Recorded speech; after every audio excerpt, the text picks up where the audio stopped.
What's everyone? What is that? What is up, everyone?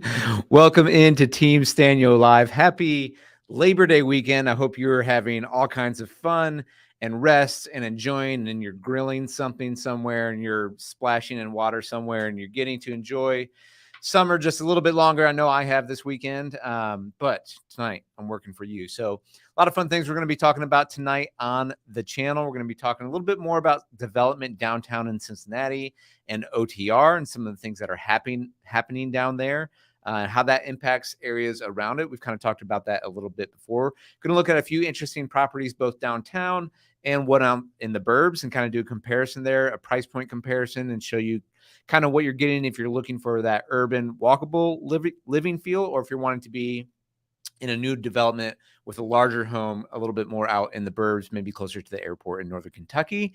Got some news about Bridge Forward and what they're doing. We're going to talk about that as they're trying to free up more space downtown. A little bit of other development news, and of course, your questions and answers. So as always, when you're watching, feel free to drop in the chat as we start off here. As always, let us know where you're watching from. Thank you so much for watching the channel. I wanted to show you guys, thinking about a new little segment here that shows what is the day in the life, or what is a good story I could tell every week about being a father of 5 kids. So I know we'll get into all the real estate stuff, but since it is Labor Day weekend, we were able to head on over to Kings Island yesterday to try to have a little bit more fun before summer is done completely. So if you haven't, by the way, check out the Instagram. Be sure to follow me there, because I'm putting a lot of real estate shorts we're starting to create there. So you're getting this content a little bit tighter over on the Instagram. So be sure to follow there. But I wanted to show you guys let's see.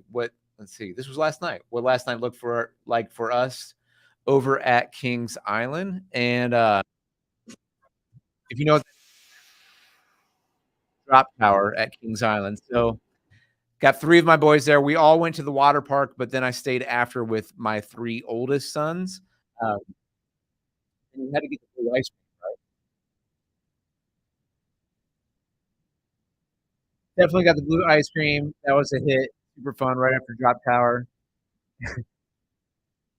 Here's my 3 oldest. So the one on the right, he's turning 13 in 5 days. Corin just turned 11, and Rafe is turning 7 here in October. No, he's turning 8 in October. So we went and did the let's see, what did we do? We did Orion, which was awesome again, as always, at Kings Island. Jumped over from Orion over to Drop Tower, got the ice cream. Oh yeah, we did Banshee before ice cream, which was a good call. And then we popped over to my older boys wanted to do Race for Your Life, Charlie Brown, which is this like kiddie log ride. And I'm like, you guys really want to do that? They're like, yeah. Because when they were younger, they have this awesome memory when we were there on a summer night, and we did that ride over and over again because there was no line. And so we did it like, I don't know, probably 7, 8, or 9 times. And we finished it with one last time as the fireworks were going off over the Eiffel Tower. So these are the great Cincinnati memories that you get. And now they're getting bigger. They're growing up here. So hope you guys are having a fun Labor Day weekend, just like we did here. So these kids are growing up. Gotta love it. I love being a dad here in Cincinnati. Speaking of which, Labor Day weekend, I was driving into the office from Fort Thomas, and the river was loaded with boats, because tonight is the WEBN Fireworks, which is always an awesome event. So if you're from out of town and you don't know anything about this, every Labor Day weekend, the river packs. People from Kentucky, from Indiana, from Ohio, they all come down to the river.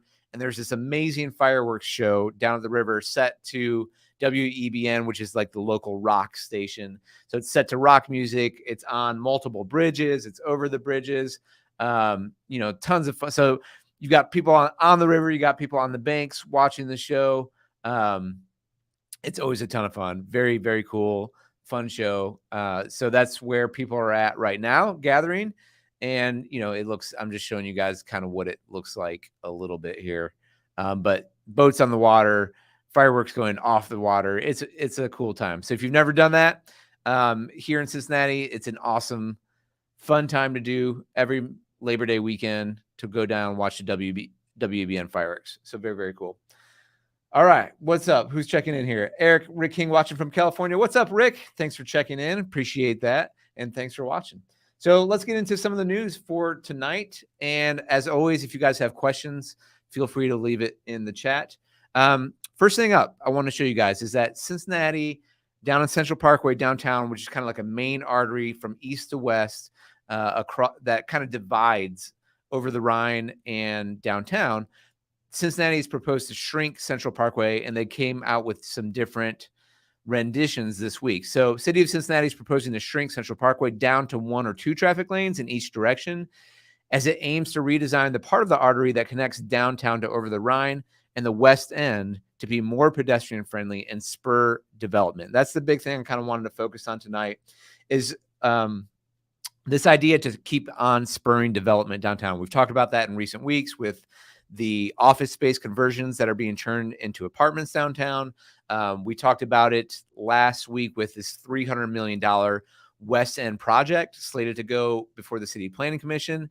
So this is, I was down there actually today, and I'll show you this property in just a minute, looking at a townhome that's really right on this corner of Central Parkway and 1 block from TQL Stadium here, and where all this development is happening. And so back to this article showing what they're trying to do here. They're trying to make it more pedestrian friendly. The city unveiled 4 options for Central Parkway between Plum and Liberty Streets on Tuesday, August 29th at a workshop to get citizen input. More than 100 people attended, with the city planning another fall workshop. They've received 500 survey responses. 3 of the 4 options shrink Central Parkway all the way down to 1 traffic lane in each direction, while a 4th shrinks it to 2 lanes. That was pretty surprising to me, actually, that they're looking to shrink it down all the way to 1 lane. And here's an article back from July on kind of this is kind of a better image of what they're trying to do, but they're trying to make it, if you guys can see this here, and they've put this proposal in up to Congress for federal funds, but they're trying to make Central Parkway a much more pedestrian friendly. So you see bike path, you see dogs being walked, traffic flow much down, because they're trying to integrate between downtown and over the Rhine. So that's kind of what it's looking like. Stadium Plaza Jewel. Get back to the article here. So this was back in July when this article hit, but they were asking for $3.5 million if the House and Senate approved the bill. The House announced, which projects the appropriations bill on July 17th. So I think they got this money already. From this more recent article, U.S. Representative Greg Landsman is attempting to secure $3.5 million for the estimated $20 million project. So they're trying to get, what is that, about 1/5 of the money or so from federal funds. And the plan is to beautify Central Parkway. More than a century ago, Cincinnati planners envisioned Central Parkway as a striking, tree-lined promenade to replace the dirty, antiquated Miami-Erie Canal. A group of citizen and business owners want to revive the vision of Cincinnati, having its own version of Paris Avenue, the Champs-Élysées, or Boston's Commonwealth Avenue, making it an attractive, pedestrian-centered mecca primed for development. Again, that's the key. Again, primed for development, spur economic development.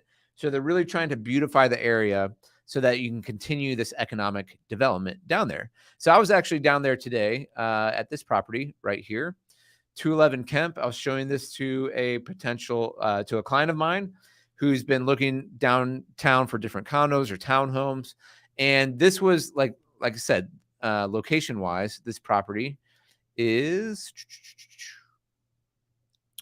right here. If you guys can see this, right, it's off this little alley on Kemp Alley, but we're right off Liberty Street, and Central Parkway is just a little bit south. So I came down here on Central Parkway. I turned right past Washington Park. Music Hall is like right here. TQL Stadium is right here. So this is a prime location for this townhome. Really great location, because if you go up Elm Street here, you got Rheingeist right here, and then you got Finley Market right off Finley Street. So very good location downtown for this townhome. I'll show you guys what this looks like. This is a 4-story, 3-bedroom, 3-bath, 2-3-bath, 2.5 bath in the heart of Cincy's most vibrant neighborhood. private garage and rooftop deck with stunning views. You don't often get garages downtown if you're looking to live in over the Rhine or downtown. So to have a garage, and it actually has a first floor, ground floor bedroom, which was really awesome to have that right off the garage, with a separate access and a full bath. The main level has high ceilings, modern kitchen dining, half bath and private breezeway. There's a large primary suite on the second floor, full bath, and the third bedroom on a third level. I don't know if I'd call that a bedroom on that third level. I guess you could. I guess, yes, the third level. So ground, first, second. Yep. So there's 2 bedrooms on the third level, and then the fourth level has a loft with a wet bar. And probably the most awesome part about this property is it had this private rooftop deck that looked over on the hills of Clifton. You can see all these steeples. It was beautiful. Let me show you guys what this looks like. It's 2 blocks from TQL Stadium and OTR. This property has been out there for, I want to say, like 45 days right now, 47 days. There it is. And it's at $765,000. They dropped it about 2% since their original asking price. Let me show you guys what this looks like here.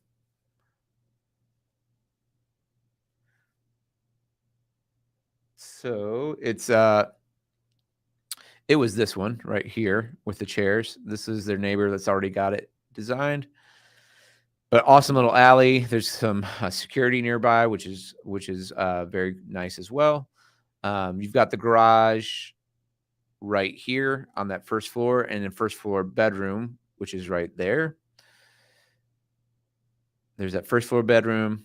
I'm just going to blow through these guys, not too fast, but just want to show you what it looks like to have one of these, historic buildings downtown or over the Rhine redone, and what you might get if you're looking to have that urban living downtown. So here you're going up on the second floor.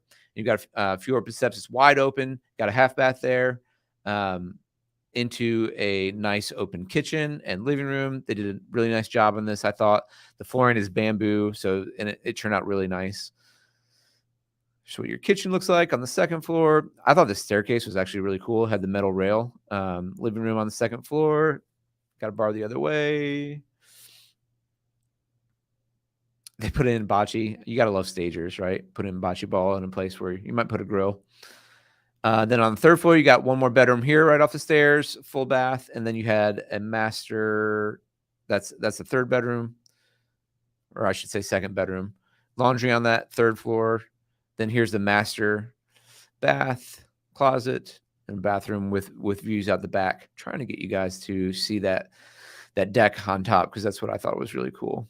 Wish I could scroll more than one at a time. So you got this a wet bar upstairs, which is great. You could do an office up here. They were talking about kind of using this as a guest room and maybe doing like a fold out couch bed or something like that.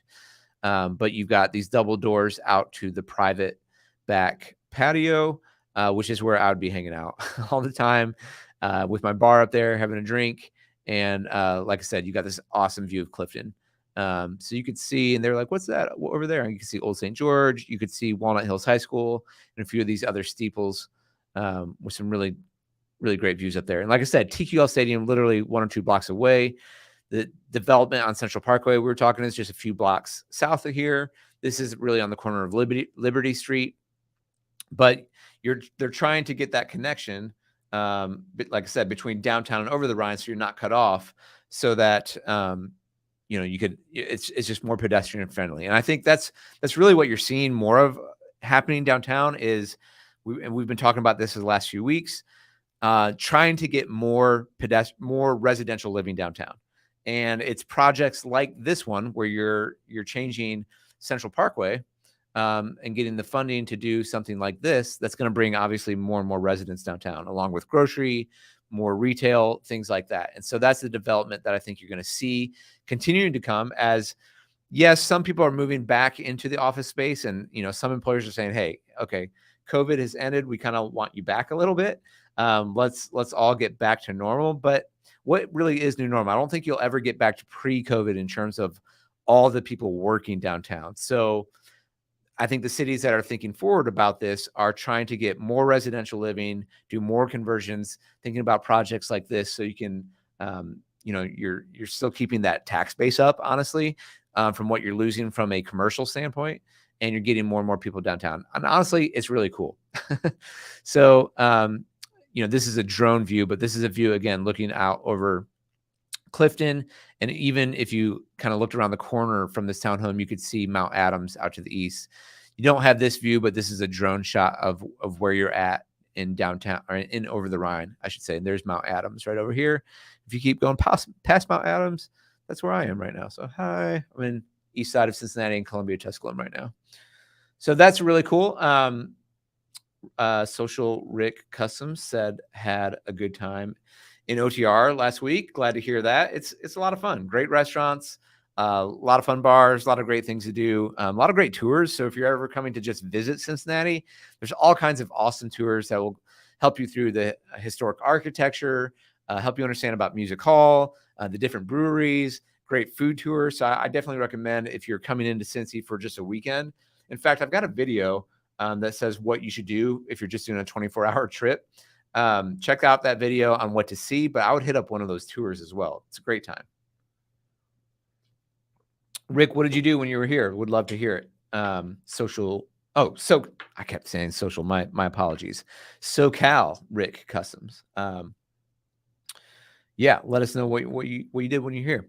Okay, so moving on to another article I wanted to share is what's going on with this bridge forward. And I've talked about this story. It's going to be ongoing, but saw some pictures this week that I hadn't seen before. I go, oh, that's what the bridge looks like. That is very helpful. So Ohio, Kentucky officials, the bridge forward plan would add more than $100 million to the Brent Spence project. So let's talk about this for a minute. First of all, let's take a look at this. It's a side-by-side bridge. So this would be the new bridge right here. What they're doing that I understand is they're swapping. Currently, right now, the top of the Brent Spence Bridge heads, let me think about this. The top of it heads south. And so the part of the bridge where you have the best views is heading south, which I think is a little bit foolish. And heading north, you're on the lower level of the bridge as you head north.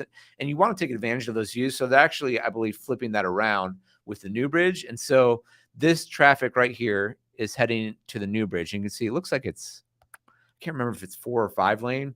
I think it's going to be a 4 lane with room on each side. And they're going to change the Brent Spence back into a 3 lane. That's going to be for local traffic.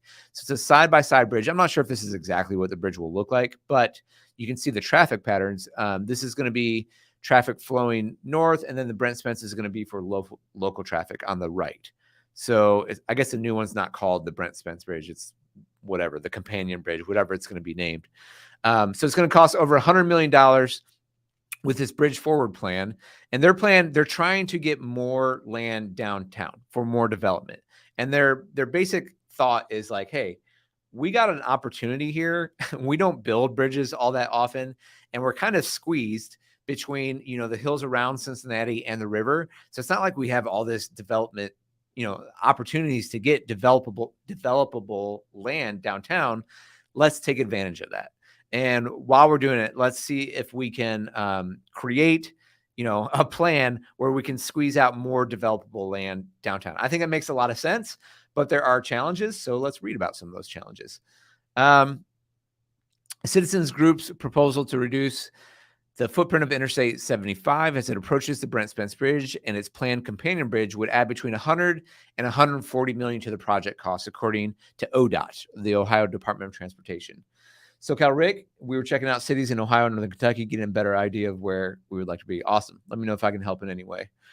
ODOT's analyst of the bridge forward concept also concludes it would add more than 23 acres to the urban core, add maintenance costs to the city because of a reestablished street grid connecting downtown and Queensgate, and require the construction of tall overpasses. Bridge Forward pledged to persist in pursuing its vision for a revised project, which includes trenching the approach to the existing bridge and planned companion bridge so that a Fort Washington Way style platform can be built over the highway as well. So if you understand, if you've ever driven through Cincinnati and you're coming up I-75 North and then you maybe hit I-71 North, you cross the bridge and then you go down. And so that's Fort Washington Way. That was a brilliant piece of architecture that kind of allowed for the banks to be developed. allowed for these bridges to go from the banks to downtown and let those connected while not disrupting all the flow of the interstate traffic. But what that also does is allow for what they had to work through was the floodplain of the Ohio River. So they're suggesting something similar here, where there would be a taller overpass, and connecting downtown is a trenched approach to the existing planned companion bridge. So that's what they're thinking in terms, and that would be able to allow more developable land. That's a hard word to say. I keep messing that up.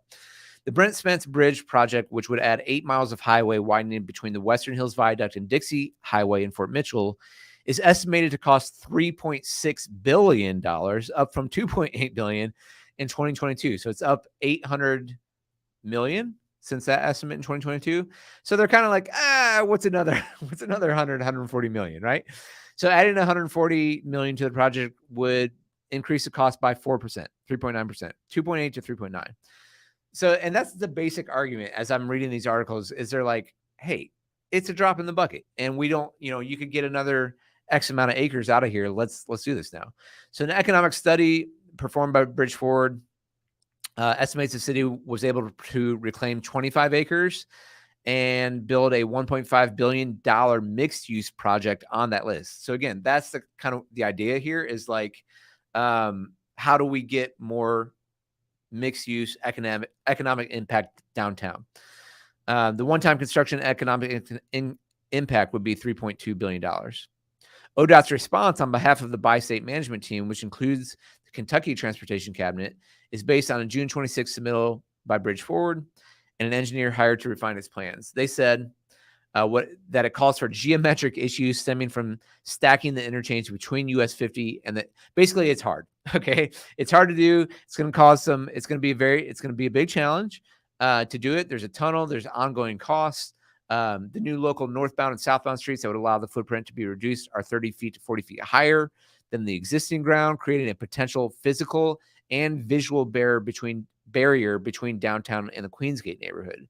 ODOT says that such elevation differences are not reflected in Bridge Forward's rendering. So basically, Bridge Forward's like, come on, let's get more land. And then as the engineers came, it's like, oh, that's going to be a little harder. That's going to be more expensive. That's going to create a bit of an eyesore. So we'll see what happens here. The concept also will have an effect on about 4 acres south of 2nd Street near the Bengals practice facility and game day parking. So there are challenges here. We'll see what continues to happen.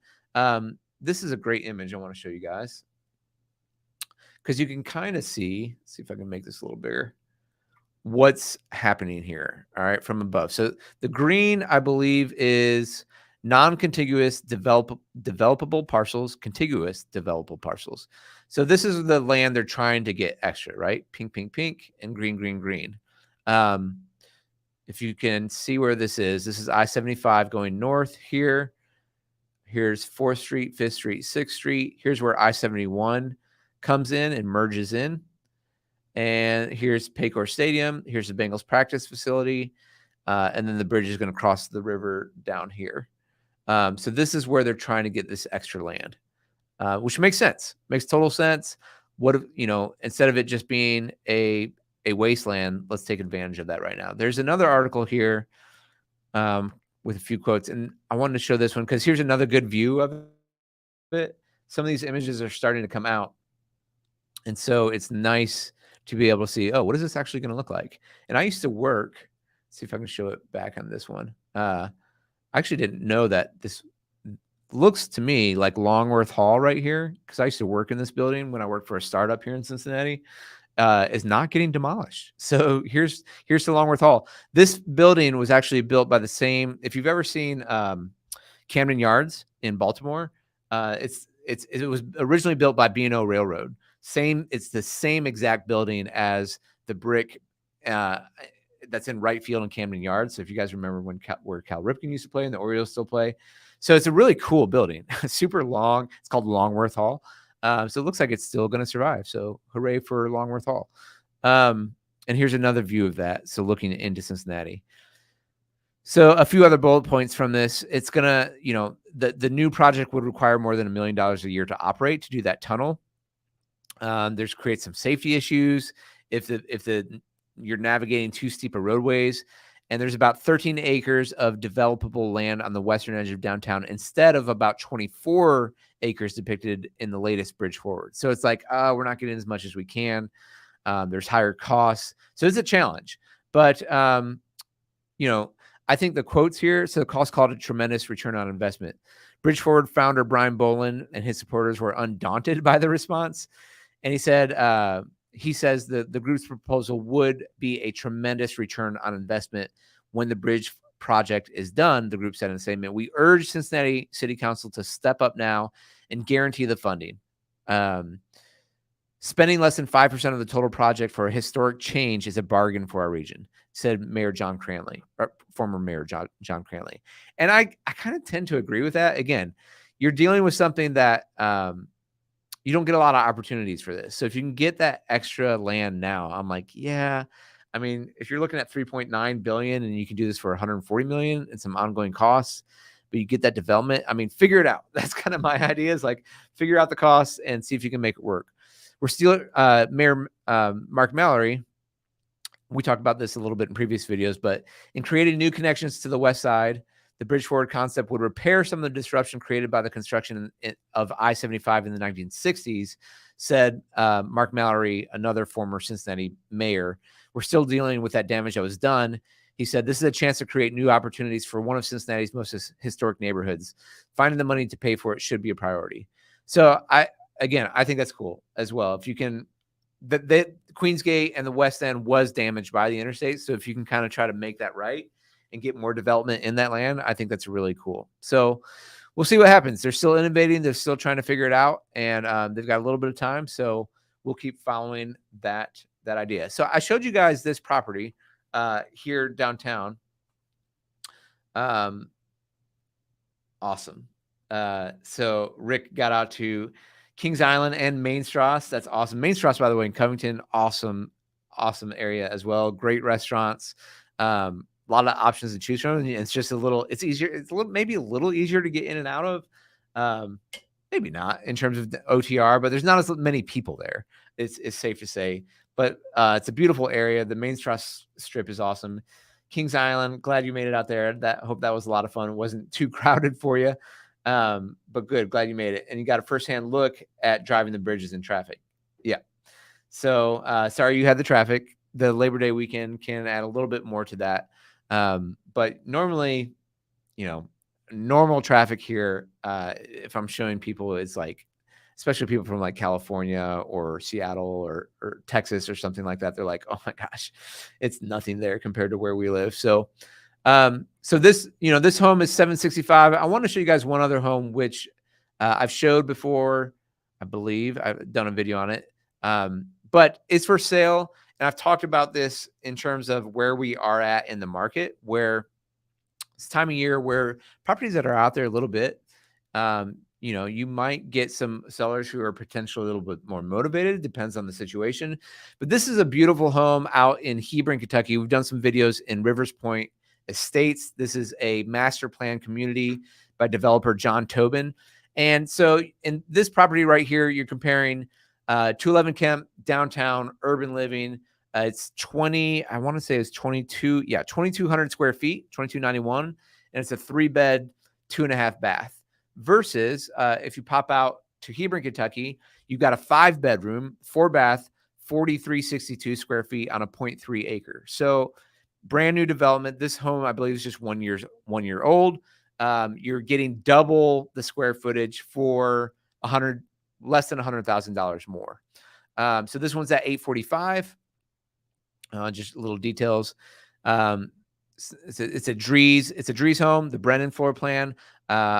Like I said, I've showed this property. It's a beautiful floor plan. One of my favorite things about it is, you've got you've got first floor master, which is great. I'll just kind of scroll through this so you guys can take a look. And there's development going on either side. So new houses will be going up, but wooded private backyard, which is awesome. So you're not going to be looking at other houses. There's trails all throughout this community. There's horse trails. There's a horse stable nearby. This is a really, really cool community. You're probably, 12 minutes from the airport and probably like 15 to 17 minutes to downtown would be my guess. So Hebron is and you're out of the airplane traffic. So Hebron's really cool. See if I can show you from these aerials. So this is looking, the Ohio River is actually to the south. So here's the home right here. The Ohio River is kind of like right over here. And if you go over this ridge, you've got views of the Ohio River that are really breathtaking. And that horse stable that's down across the ridge. First floor office, open floor plan with kitchen, beautiful large island. I love right outside this living room here. You've got a patio with a fireplace that I actually love. It's awesome. It's one of my favorite parts of the house. Vaulted ceiling here in the living room. So just scroll through here, give you guys a look at what 845 kind of gets you in Cincinnati or Northern Kentucky. This is Northern Kentucky. Like I said, in Hebron, you're 10, 12 minutes from the airport. You're 15, 20 minutes to downtown. Brand new appliances, everything's brand new. Walk-in pantry. You got kind of, you don't have a formal dining room. You've got kind of an eat-in here right off the kitchen. And here's that patio I was talking about with a stone gas fireplace. They got the TV mounted. I'll be watching some Bengals games out there. Tell you about that. Hey, 1 week countdown to Bengals games. This time next week, we'll be 1-0 against the Browns. Who day? Let's go. First floor master. Beautiful bathroom, double vanity, walk-in shower. This is a great bathroom. This is a really nice house. Huge walk-in closet. Yeah. Then you've got two more bedrooms upstairs with a loft. And then you've got a bedroom. So this is a loft upstairs. There's bedroom 1. There's bedroom 2 around the corner. Another full bath upstairs. So that's 1, 2, 3 bedrooms. So right, yeah. Oh, off the kitchen, you have another bedroom. So if you have a mother-in-law suite off the kitchen, that's the 4th bedroom. If you ever wanted to have mother-in-law there. And then down in the basement, you have bedroom number 5. So that's upstairs. Let me show you the basement real quick. Another large rec room downstairs, hot tub downstairs, right out the back door. Wide open. Again, you could put in a bar down here. There's a lot of extra additional storage. That's unfinished basement right off this wall. There's your 5th bedroom downstairs. You got the egress window. So if you don't know, a lot of people who are moving here, they're like, what about basements? I'm like, yeah, basements are a thing. Can you have a bedroom in a basement? Yes, you can. If you have an egress window like this right here, meaning it's a fire escape. I believe it's like 4 feet off, 3.5 or 4 feet off the ground. So you got to have that window in order to technically qualify for a bedroom, which this does. So there's a 5th bedroom. You also have that walkout of the basement down here to that hot tub, which is really nice. And you got another full bathroom downstairs. So there's that patio off the kitchen. There's your, or I should say deck off the kitchen, patio down below with the fire, with the hot tub. Yeah, that place. I would be coffee, watching Bengals games. I love this spot. So anyway, here's what it looks like out in Hebron, Kentucky, just comparing you similar price points of what, $750, $760 gets you downtown in Cincinnati versus heading out a little bit to a new development area. And Northern Kentucky has, Rivers Point. In Cincinnati, you don't have, in fact, I'm trying to think of like any developments that are this close to downtown where you can get this much house for this price point. And I don't think you can. And so people often ask me like, what's the difference kind of between Northern Kentucky and Cincinnati? And what I usually say is you're not going to feel much of a difference if you're moving here between Cincinnati and Northern Kentucky. It's going to feel about the same to you. If you've lived here your whole life and maybe you grew up in Kentucky or maybe you grew up in Ohio, maybe you feel a little bit more of a difference, but still there's a lot of people I know, including myself, who've lived on both sides of the river. I grew up in Northern Kentucky. After college in Nashville, I moved back, and then I lived on the east side of the city in Anderson Township. I was a young life leader over there and I lived there for like 8 years. And it was funny because I would always say, hey, to my friends from Northern Kentucky, why don't you guys come over and hang out? They're like, oh, no, it's so far. Why don't you come over here? And I'm like, I think the math like works out the same, either way. But there's some barrier in people's minds if they've grown up here and always lived on one side of the river or another. Funny enough, there's a bigger barrier between like west side and east side of Cincinnati than there is like Kentucky and Ohio. That's just the thing here. You're like, if you grew up in the West Side and you moved to the East Side, you're like a traitor. But if you grew up in the West Side and moved to Northern Kentucky, they're just kind of indifferent. They're like, okay, that's a choice, I guess. But they don't like dislike Kentucky. So if you're moving here from out of state, it's going to feel very similar. And so you can get a little bit more land, I think, and still be like, you can get a bigger lot, probably a little bit less expensive new construction home. On the Kentucky side, you're going to have a little less property taxes. I'm not trying to sell you on Kentucky. I'm just telling you what there is in terms of location to the airport and location to downtown. Now, if you want on the Cincinnati side, and where I do think a lot of the development is going forward, it is in that land between going up bus 75 and 71 towards Dayton and Columbus. That's where a lot of big projects are going. So you can buy new homes up there.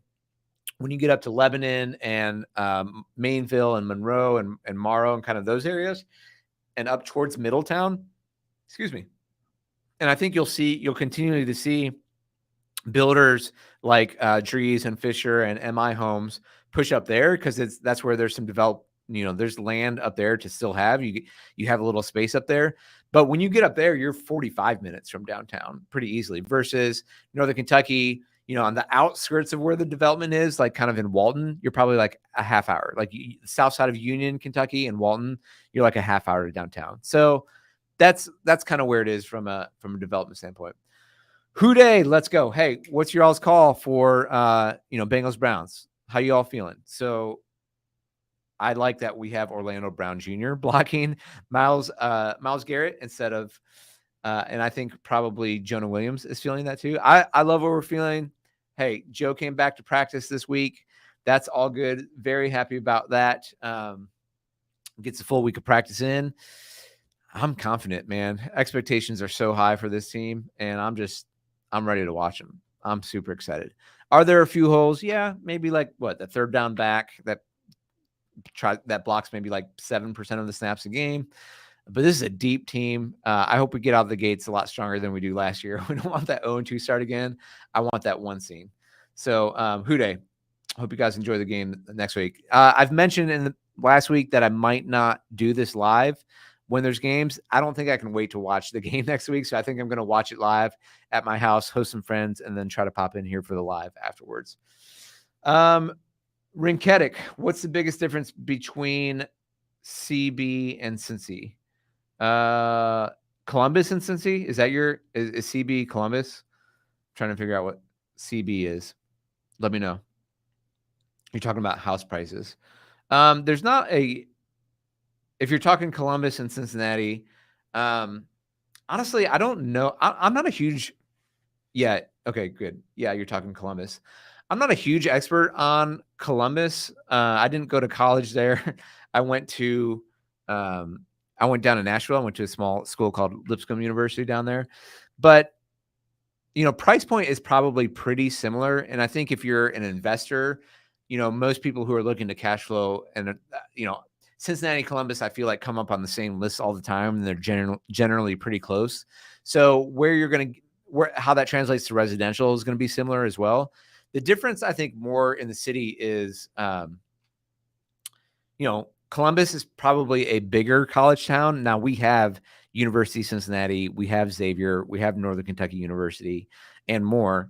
Whereas Columbus is Ohio State University. It's more directly built about that. So I think maybe Columbus has a little bit more youthful vibe to it, because more students might stay around Columbus after college. But I think Cincinnati, the other thing, Columbus, it's a lot flatter. So Columbus is like, there's not a lot going on. But I can't speak to Columbus. I haven't spent a ton of time there. I do know, though, when I talk to students who, or friends of mine who went to university at OSU and then moved back to Cincinnati, they're just like, it's flat. It's a little bit more boring, I think, is probably what I would say. Cincinnati has more diverse topography. I think we have the Reds, we have the Bengals, and we have FC Cincy. We have, I would say, a better art scene. I would say a better restaurant scene. I would say a better park scene. Now, again, I'm biased, but I think prices are going to be about the same between Cincinnati and Columbus. But I think overall, if you're picking between the two, I mean, go feel them out. Go feel out both of them for sure. Rick said, "We love Northern Kentucky. Cincinnati is a great place to spend the day." That's what I'm saying. Again, I live in Northern Kentucky, so I'm a little biased, and I grew up doing that. But it's like you get a lot of benefits in Northern Kentucky.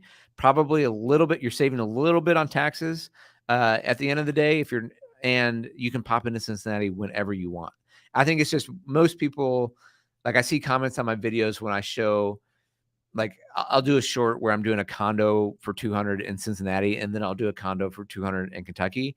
And people are like, I would never move to Kentucky. And I think that's probably because you're thinking, I don't know. I had the same stereotypes when I moved to Kentucky. I thought of like when I was a kid, I was like, is that like the Beverly Hillbillies? I don't know. Do people wear shoes?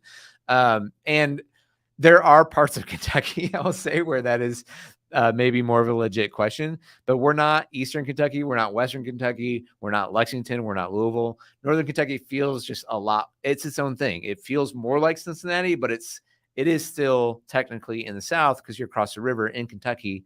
So it's like all the benefits of Cincinnati with a little bit more Southern feel. But if you're living in the burbs where a lot of people have moved here, you're not going to feel it that much at all. It's not going to feel very different. If you're living in Mason versus living in Union, Kentucky, it's going to feel very similar. Okay, awesome. Let me keep going here. Thank you guys for jumping in here. Love the comments. I'm building with Fisher Homes in Crescent Springs neighborhood. Does it make sense to get an inspection done at every stage of the build with an outside inspector? Meh.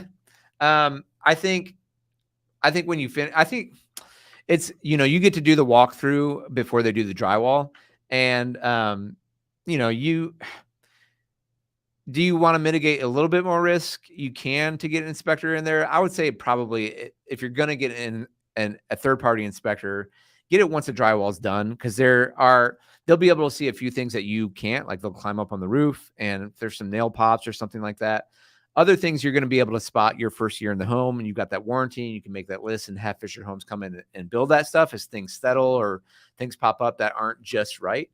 I don't know if it makes sense to have the inspector at every stage. I do think it does make sense to have it before you close, to have that third party. It's $500. Get somebody with a professional eye on it. If there's anything wrong. Now, I do think at the same time, I would say it's worth it to be your own best advocate during the construction process. So otherwise you're going to get kind of just swept along through the Fisher process. And they're going to be like, here's the pictures for the week. And it's very helpful. They'll communicate and they'll show you what's going on. But I do think sometimes things can get missed, like where you maybe chose something in your designs options. You're like, hey, are you sure you're putting in that third outlet or whatever? Like, certain lights, certain touches, you want to stay on top of those things as much as you can, especially if you're in town, and be your own best advocate. So if you can get to the property, be like, hey, I saw this thing. There's a hole here. What's going on with this?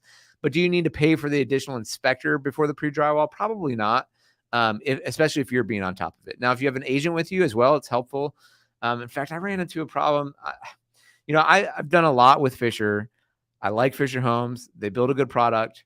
I'm a big fan of them. I helped sell a lot of Fisher Homes, but I had an experience this week that was super frustrating for me, super frustrating for my clients, where they came back. My clients, I won't get into all the details, but just to say, it wasn't a great experience, and want to work with my clients on helping them move forward. So we'll see what happens there. So good question. Hope that helps. I do think it is. I say this again, and I'm not, whatever. I'll just say it again. Get an agent to work with you when you're doing a new construction home. Try to do it before you go see that model house, because builders don't like to do it once you're already in the process. They're like, well, we procured the client. But you don't get that representation throughout the whole process. So if something does pop up, and it certainly can, I mean, building a home is a long process and things will pop up. It's nice to have a professional on your side that the builder's paying for, that you don't have to pay for. So glad you're building a house. Crescent Springs, that neighborhood is really nice. So hope that helps answer your question. Okay. Back to Columbus. I heard from a lot of Columbus NHLers, and they moved there because it is a family-friendly city. It is. I mean, you're going to get that in a lot of the Midwest cities. So Columbus, Cincinnati, Louisville, Indianapolis, even, St. Louis, Kansas City. There's a lot of cities that are great family-friendly. Cincinnati just happens to be the best one. So, but it ain't Cincy kind of the same. That's what I'm saying. So, what's up, guys? We loved it. We visited last week. Great food, great things to say. It's great to meet you. RMAC finished off their closing on their rental property. Awesome to see that, and got to see Cincy live and in person and in the flesh. So super awesome. You're very welcome. Happy to help. So, okay, let me just see if there's anything else I want to hit tonight. Then we'll pop out of here. Love you guys' interaction. Thank you for that. If this is helpful for you, please, as always, like the video before you head out. If you're not subscribed to the channel, please do that and follow me on Instagram. It's eStanyo over on Instagram, and I'll bring you some more. There'll be more good family stuff and real estate and Cincinnati stuff. I'm making these shorts on here as well, so be sure you're following on Instagram and like this YouTube channel if you don't mind. It helps more people see it. I appreciate you guys. So just a few more things here before we head out. Hey, you guys are legends. You're joining the Stanyo Clanyo, but I appreciate that. Love having you guys on here. So I did a video on Ovation a few weeks ago. That really cool fact, new development that's happening right now. Licking River, where it's meeting the Ohio River in Newport.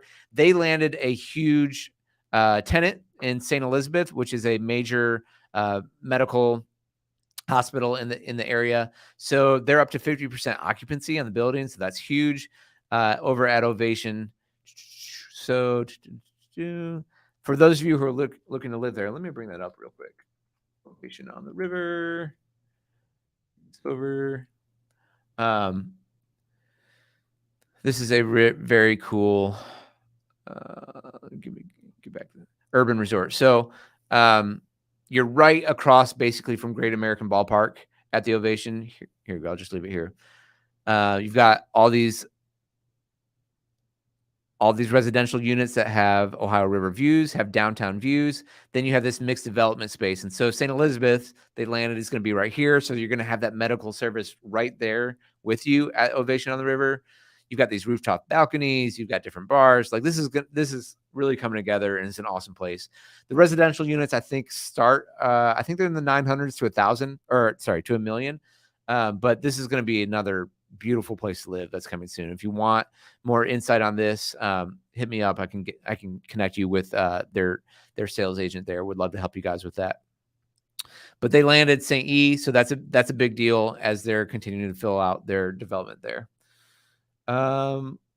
We looked at Fisher and Trees earlier this week. What'd you think between the two? I'm very curious, Rick. Between the two, did you have a preference one over the other?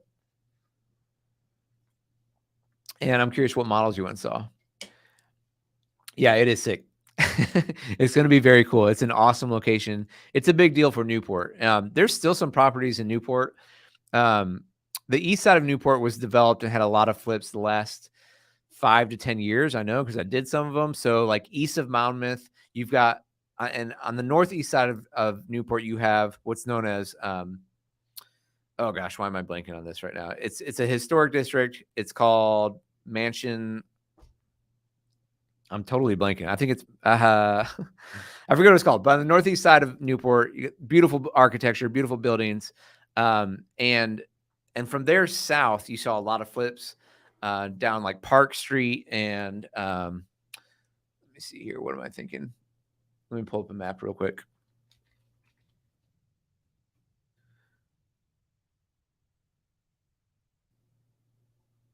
I'll show you where this Ovation is. Open in maps. Mansion Hill. There it is. I had a rental property down there. I couldn't even remember it. So you had Mansion Hill, beautiful area. Then you had a lot of different flips kind of happen on Park, on Maple, on even some over here in Kentucky and Indiana. And Monroe Street, definitely. So there's some gorgeous homes down here on Overton as well, and on Washington. And then just west of Monmouth Street. So Ovation is happening right here. You've got Megacore Pavilion, so that's a concert hall right there. This Ovation project is happening right here, right where the Licking meets the Ohio River. Great American's right across. You can walk a bridge over to Great American Ballpark. I mean, it's just a prime location where this is happening. But what I was saying is some of these properties down here, if you were targeting somewhere where you want to see some appreciation, is I would target down here. And there's some work to do on some of these homes. Don't get me wrong, but there's still some of these homes are very affordable, and I think they will see a lot of appreciation in years to come because this location is amazing. Like Newport, we've talked about the Levee, how they've redone their development, and then having this Ovation project with concerts and all the mixed use development is going to be there. Then you can just pop over to the Main Strasse if you want in Covington. And then you can walk over to downtown and be at the banks, and you can get on the streetcar and go to over the Rhine. So great place to live. How many rooms? Let me show you those real quick. Back to the Ovation. So show you what these boardwalk residences look like. There are 2-bedroom floor plans. Let's see if this video gives you a little rendering on the what it looks like inside. So they're all going to have these patios or these balconies with the river views.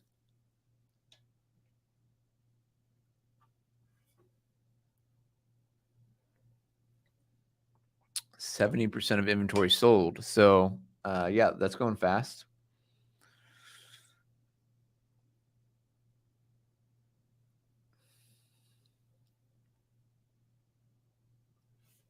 Oh, I guess that's it. Let me see if I can get the floor plan here. I think they're 2-bedroom, 2-bath. Yep. Around 1,800 square feet. They've got a few different options. I mean, they're all the basic same in terms of shape layout here. But there's a little bit of variation between them. So the 2-bedroom, 2-bath are some of the options. And again, I want to say they're around $1 million to get in here. But yeah, very cool. Tons of amenities down here. Walkability, hiking and biking. There's a membership club, resort, and spa. There's this illumination square where things are going to be happening all the time. You've got this boardwalk where you can walk and have the views of downtown. You've got the Megacore Music Pavilion where there's going to be concerts all the time with the views of downtown. I mean, this place is going to be sick. It really is.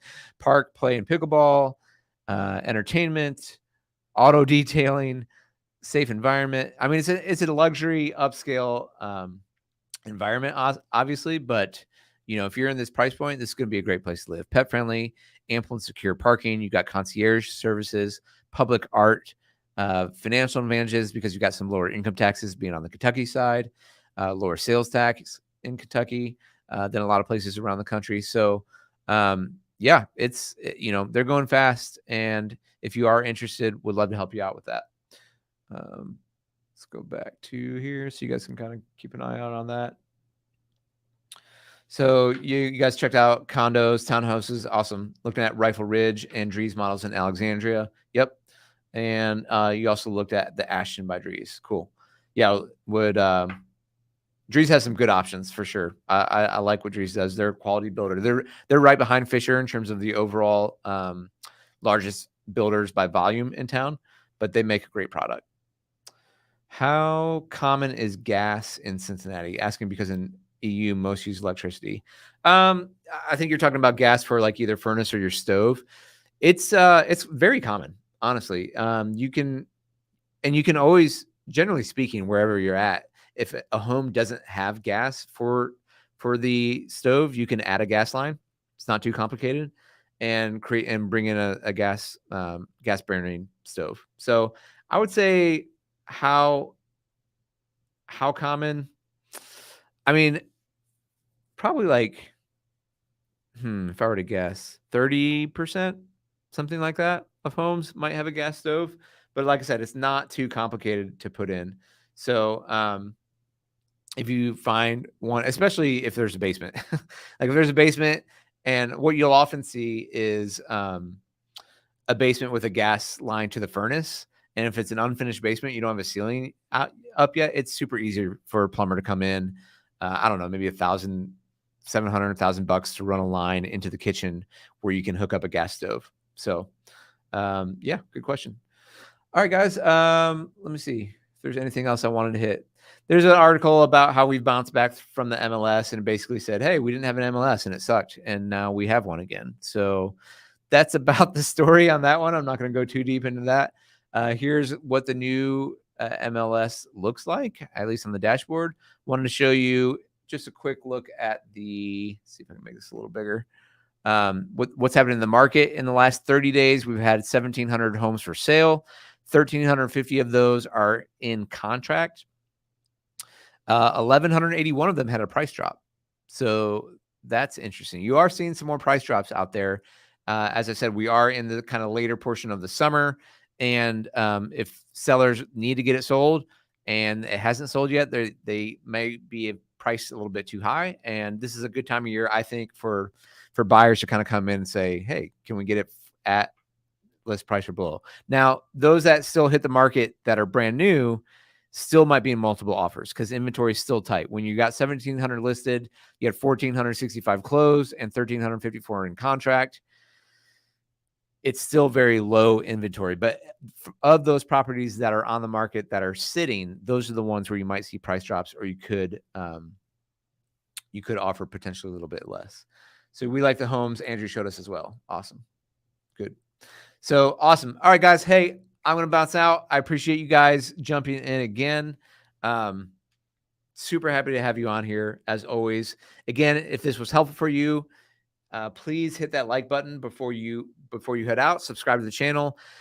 Appreciate the Stanyo Clanyo. Hope you guys have a great week. Enjoy your day off tomorrow if you have it. I'm selling real estate, so who has days off around here? But no, I'll probably spend some time with the family. Try to get over to my parents, take the kids over there to the pool one more time before we hit the September. And again, this time next week, Bengals will be 1-0. Who day? Let's go. See you guys.